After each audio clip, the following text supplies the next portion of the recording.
Hey guys, so I just picked up goats yesterday. These are Boer goats, and they will be for market. So I will take them to the fair, and then I will show them, and I'll work with them all the way up to the fair.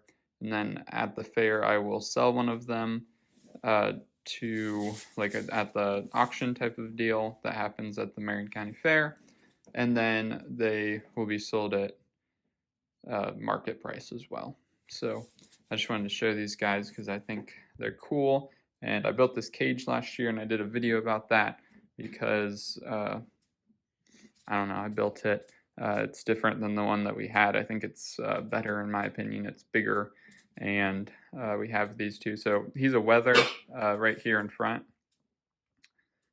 big old wether, and then we have a doe back there who's a lot smaller, and we're gonna work with them and see how this year goes. But we just got them yesterday, last night, and that's kind of we're gonna see how it goes. I don't think they're either one are overly friendly. I think they're kind of skittish, which is unfortunate. But I mean, we'll work with them, and that's just kind of how it goes.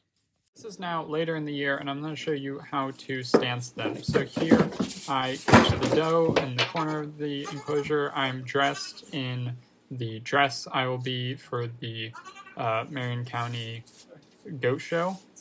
And then I have a show chain that I have around her neck. We train them with like choker chains, but you use a show chain when you're in the ring.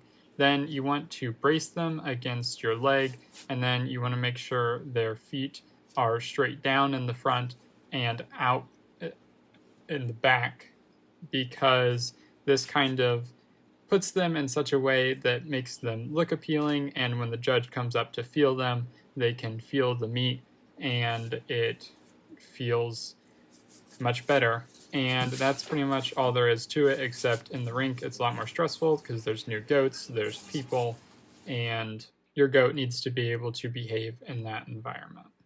So now I'll show how we shaved them this year. To be completely honest, I've never shaved my goats before, because in previous years we bought them from a certain farm that we could take to get them shaved periodically while having them, so then they can kind of survive the summer heat. But this year we bought them from a different farm because the other one did not do so well as far as production, and we had to shave them. So I got a proper shear, and as you can see, it went pretty well.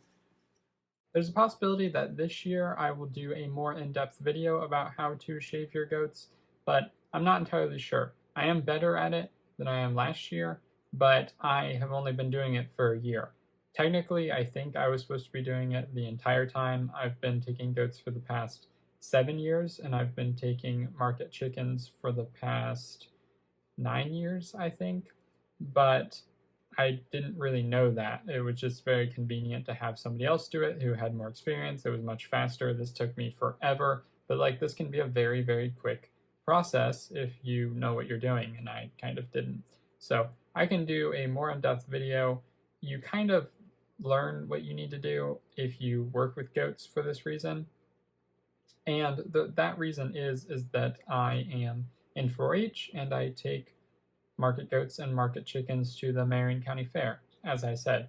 So this is just a way for young people to get involved in many different things, not just livestock stuff. There's tons of different 4-H things. You could also do FFA, I think, at an older age. I'm not entirely sure how FFA works, but that's Future Farmers of America. And to me, it's a good way for young people to get involved with livestock production, but it doesn't even need to be livestock. You could take breeding goats or dairy goats, and then there are tons of other animals. You can even take pets sometimes, I believe, but the main thing are rabbits, poultry, pigs, goats, dairy feeders, steer, and sheep, as well as horses, but that is not a livestock thing. I'm also involved on the Junior Fair Board, and this is just something that I've grown up with. My siblings did it before me, especially one of them was really into it, and I've kind of followed in his footsteps, and also being on the Junior Fair Board and taking chickens and goats.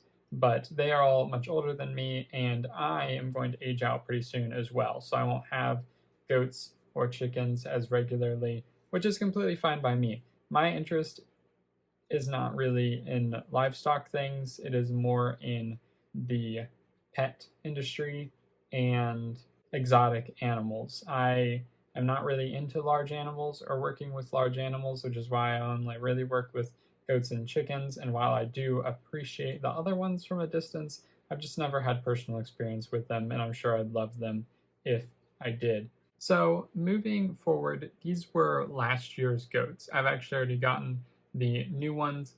These two sold, one sold to market, one sold at an auction because you can only sell one of your goats at the Marion County Fair. If you take a livestock project, you can only sell one of them unless you get Grand Champion, and then you can sell both of your animals, which is why you want to get Grand Champion. I didn't do super well. They were both like second places in their classes. Nothing amazing went on this past year. So now I'm focusing on these goats that I have currently, which I just got the other day.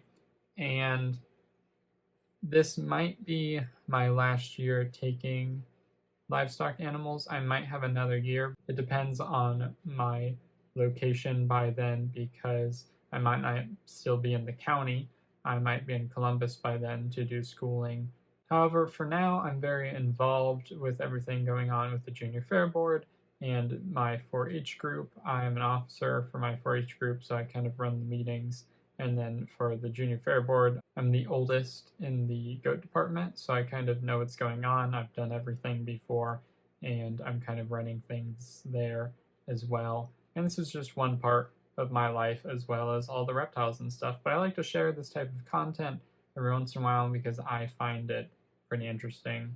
And the hope is that one day it will become useful in my life.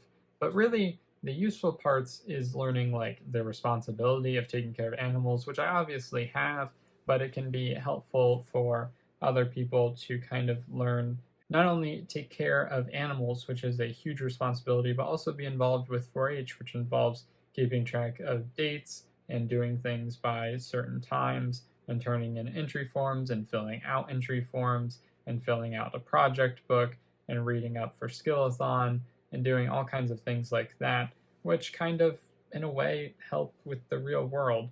For 4-H, you also have to give a demonstration each year, which is very easy for me because I'm used to doing this whole oral communication thing, but not everybody is, and I wouldn't be as good at it if I hadn't had to do it for the past 8 or 9 years I've been in 4-H and had to do demonstrations for my club. So if you have the opportunity to get involved with 4-H or your county fair or get your children involved with 4-H, I definitely recommend it.